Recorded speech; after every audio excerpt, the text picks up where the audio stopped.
میں سے وَأَهْلَكَ اور اپنے گھر والوں کو إِلَّا مَنْ سَبَقَ عَلَيْهِ الْقَوْلُ مگر سوائے اس کے کہ جن کے اوپر پہلے سے حکم ہو چکا ہے وَمَنْ آمَنَ اور باقی جتنے بھی اہل ایمان آپ کے ہیں ان سب کو بھی سوار کر لیجئے وَمَا آمَنَ مَعَهُ إِلَّا قَلِيلٌ اور نہیں ایمان لائے تھے ان کے ساتھ مگر بہت ہی کم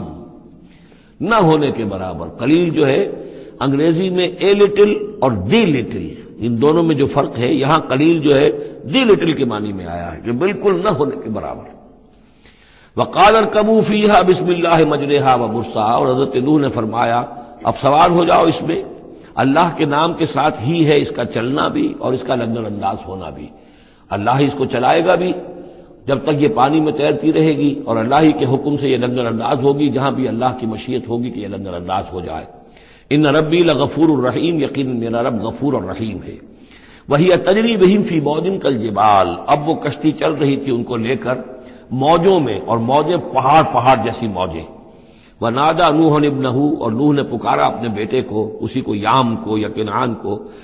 وکان فی معزل اور وہ ایک کنارے کی طرف تھا. یا بنی ارکب معنا اے میرے بیٹے آؤ ہمارے ساتھ شریک ہو جاؤ. ولا تکن مع الکافرین اور کافروں کا ساتھ نہ دو کافروں کے ساتھ نہ رہو بلکہ ہماری کشتی میں آ جاؤ. قال سآوی الی جبل یعصمنی من الماء اس نے کہا نہیں میں ابھی اس پہاڑ کے اوپر چڑھ جاؤں گا میں وہاں پہنچ جاؤں گا وہ مجھے پانی سے بچا لے گا. قال لا عاصم اليوم من امر اللہ الا من رحم حضرت نوح نے فرمایا نہیں آج کے دن کوئی شے بچانے والی نہیں ہے اللہ کے امر سے سوائے اس کے جس پر اللہ ہی رحم فرما دے. وحال بینہم الموج اور اسی گفتگو کے دوران ایک بڑی سی موج حائل ہوئی ان کے مابین فکان من المغرقین اور وہ بیٹا جو ہے ان کی نگاہوں کے سامنے غرق ہو گیا. وقیل یا ارض ابلعی ماءک اور کہہ دیا گیا اے زمین اپنے پانی کو نگل جا واپس پانی زمین کے اندر جذب ہو جائے. کتنا وقت لگا ہوگا یہ اللہ بہتر جانتا ہے لیکن یہ آخر کار جو شکل بنی ہے کہ زمین کے اندر پانی جذب ہو گیا جو زمین سے آیا تھا.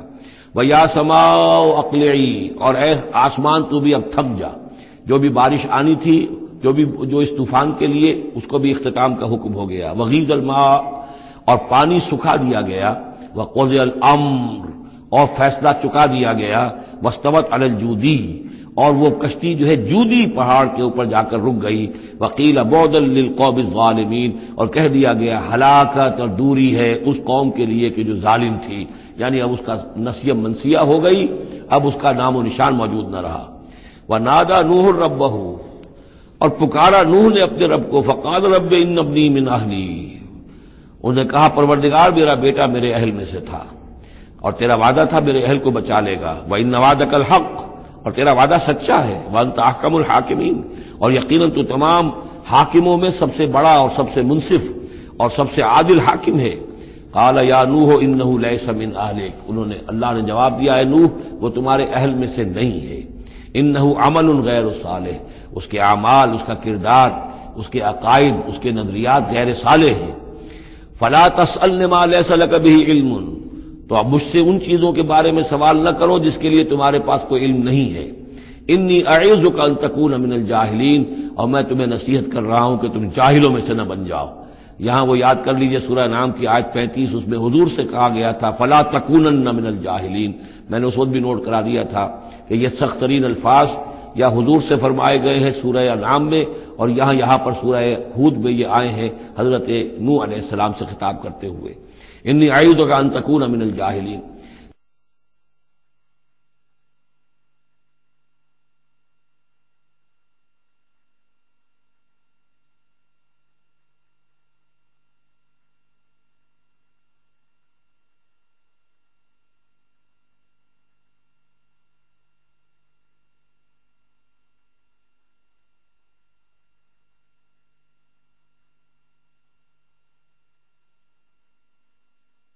سنت اس کو تسلیم نہیں کرتے. اس کی وجہ یہ ہے کہ جو قاعدہ دیا گیا ہے سورہ نور میں وہ یہ ہے کہ اللہ تعالیٰ صالح لوگوں کے لیے بیویاں بھی دیکھ دیتا ہے اور جو خبیثات للخبیثین والخبیثون للخبیثات والطیبات للطیبین والطیبین للطیبات تو یہ چیزیں جو ہے اس کے چونکہ خلاف جاتا ہے. اس لیے یہ کہ صرف مشرک ہونے کی حد تک کہ یہ مشرک تھے باپ ماں بیٹا اس لیے جو کٹے رہے تو اسی پر اہل سنت کا اجماع ہے. قال رب انی اعوذ بک ان اسالک ما لیس لی بہ علم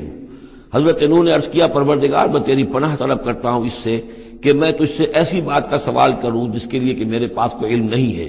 وَإِلَّا تَغْفِرْ لِي وَتَرْحَمْنِي، اور اگر تو نے مجھے معاف نہ فرما دیا اور رحم نہ فرمایا، اکم من الخاسرین، تو میں تو ہو جاؤں گا خسارہ پانے والوں میں۔ قیل یا نوح اہبط بسلام منا وبرکات علیک، ہم نے کہا نوح اب اترو، اس کشتی سے اترو، بسلام منا، ہماری طرف سے سلامتی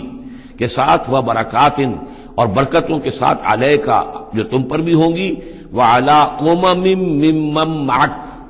اور ان امتوں پر بھی ہماری یہ برکات ہوں گی کہ جو ان لوگوں کے ساتھ، جو ان کی نسل سے وجود میں آئیں گی جو تمہارے ساتھ ہیں۔ تو گویا کہ نسل انسانی بعد میں عام خیال یہی ہے کہ حضرت نوح علیہ السلام کے 3 بیٹوں ہی سے چلی ہے، باقی اگر کچھ لوگ تھے بھی ان کے ساتھ تو وہ ایسے تھے کہ جن کی کوئی نسل آگے نہیں چلی ہے، بلکہ یہ دنیا کی جو نسلیں اس وقت دنیا میں ہیں نوع انسانی، وہ یہ حضرت یافس، حضرت حام اور حضرت سام کی نسل ہی سے ہیں۔ یہ خیال ہے، واللہ عالم، یقین کے ساتھ نہیں کہا جا سکتا، ویسے میرا اپنا رجحان بھی اسی طرف ہے۔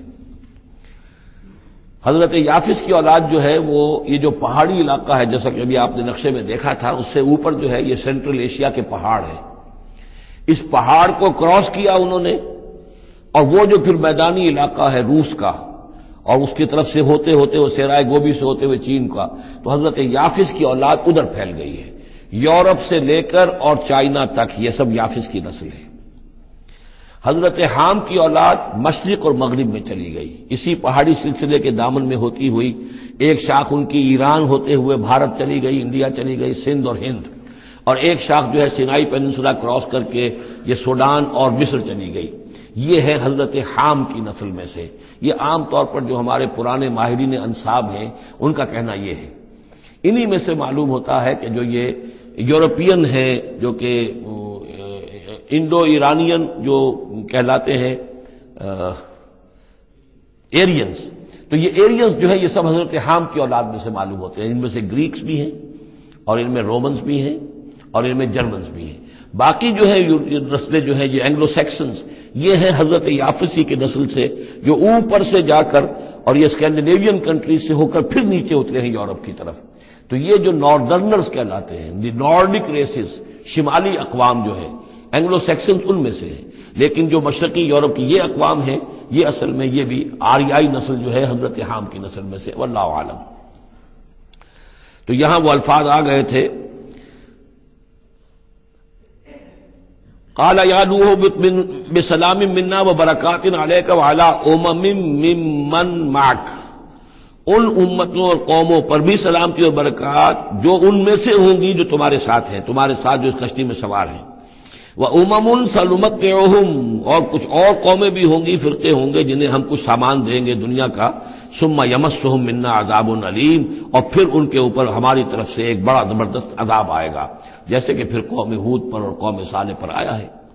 تِلْكَ مِنْ أَنْبَاءِ الْغَيْبِ نُوحِيهَا إِلَيْكَ، یہ غیب کی خبروں میں سے ہے جو وحی کر رہے ہیں ہم آپ کی جانب اے محمد صلی اللہ علیہ وسلم۔ وَمَا كُنْتَ تَعْلَمُهَا أَنْتَ وَلَا قَوْمُكَ، اور نہیں جانتے تھے آپ ان کو، نہ آپ نہ آپ کی قوم ان سے واقف تھی، من قبل هذا، اس سے پہلے، فاصبر، تو اے نبی صبر کیجئے، ان العاقبۃ للمتقین، یقیناً آخری انجام جو ہے وہ بھلا ہوگا اہل تقوی ہی کا۔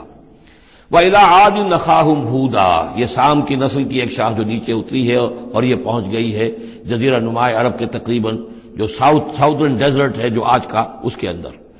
اور عاد کی قوم کی طرف ہم نے بھیجا اخاہم ہود، ان کے بھائی ہود کو، قال یا قوم اعبدوا اللہ ما لکم من الہ غیرہ ان انتم الا مفترون، انہوں نے کہا میری قوم کے لوگوں تمہارا کوئی الہ اللہ کے سوا نہیں ہے، اور یہ باقی تم نے نام گھڑ لیے ہیں، کوئی اور معبود نہیں ہے، کسی کی حقیقت نہیں ہے۔ یا قوم لا اسألکم علیہ اجرا، اور میری قوم کے لوگوں میں تم سے کوئی اجر کا طالب نہیں ہوں، ان اجری الا علی الذی فطرنی، نہیں ہے میرا اجر مگر اسی کے ذمہ جس نے مجھے پیدا فرمایا، افلا تعقلون، تو کیا تم عقل سے کام نہیں لیتے۔ وَيَا قَوْمِ اسْتَغْفِرُوا رَبَّكُمْ، اور میری قوم کے لوگوں اللہ سے استغفار کرو، اپنے گناہوں کی معافی چاہو، توبہ کرو، اس شرک کو اور بت پرستی کو چھوڑو، ثُمَّ تُوبُوا إِلَيْهِ، پھر اس کی جناب میں رجوع کرو، يُرْسِلِ السَّمَاءَ عَلَيْكُمْ مِدْرَارًا، وہ آسمان سے تم پر چھاجوں پانی برسائے گا، وَيَزِدْكُمْ قُوَّةً إِلَىٰ قُوَّتِكُمْ، اور تمہاری جو قوت اس نے عطا کی ہوئی ہے اس میں اور قوت کا اضافہ فرمائے گا، وَلَا تَتَوَلَّوْا مُجْرِمِينَ، لیکن یہ کہ روگردانی نہ کرو مجرموں کی طرح اور مجرم بن کر۔ قالوا یا ہود ما جئتنا ببینہ، انہوں نے کہا کہ اے ہود دیکھو